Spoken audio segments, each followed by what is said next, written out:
Welcome to SVR academy. ఈ module AP socio economic సర్వేకి dedicated module అండి. దీన్ని ఎందుకు నేను ప్రజెంట్ చేస్తున్నాను అంటే, ఇటు హైకోర్టు కానీ, ఈవో కానీ, గ్రూప్ 2 కానీ, గ్రూప్ 1 కానీ, ఆంధ్రప్రదేశ్కి సంబంధించిన ఏ నోటిఫికేషన్కైనా కానీ ఈ ఫ్యాక్చువల్ ఇన్ఫర్మేషన్ అనేది మోస్ట్ ఇంపార్టెంట్ అనమాట. AP economy, AP Geography, AP all round developments 95% దీంట్లో కవర్ అవుతాయి.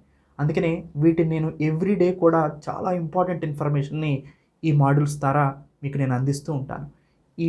ఈ మాడ్యూల్ని మీరు చక్కగా కంటిన్యూ చేస్తూ చూస్తూ ఉండండి ఎవ్రీడే కూడా.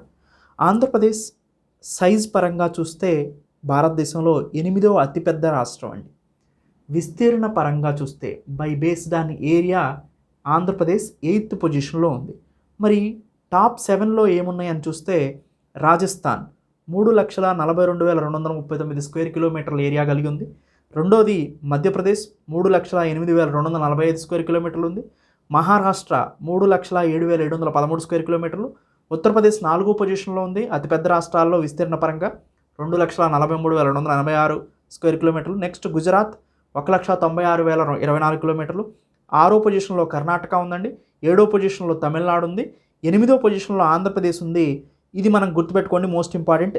ఎంత విస్తీర్ణంలో మనం వ్యాప్తి చెందించున్నామంటే 1,62,970 స్క్వేర్ కిలోమీటర్ల విస్తీర్ణం మనం కలిగి ఉన్నాం.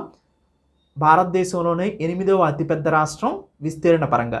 By based on area we're the 8th largest state in India. Next coastal line అంటే తీరరేఖ ప్రాంత పొడవు. ఆంధ్రప్రదేశ్ తీరరేఖ ప్రాంత పొడవు కోస్టల్ లైన్ 974 కిలోమీటర్లు అండి. అంటే ఫస్ట్ గుజరాత్, సెకండ్ తమిళనాడు, తర్వాత మూడవది ఆంధ్రప్రదేశే అతిపెద్ద తీరరేఖ ప్రాంతాన్ని కలిగి ఉంది.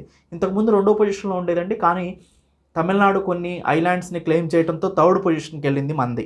మొత్తం మన కోస్టల్ లైన్ యొక్క పొడవు ఎంత అంటే, లెంత్ ఎంత అంటే 974 కిలోమీటర్స్. టాప్ 3 స్టేట్స్ ఏంటండి? ఫస్ట్ గుజరాత్ 800 కిలోమీటర్లు, 1,600 కిలోమీటర్లు.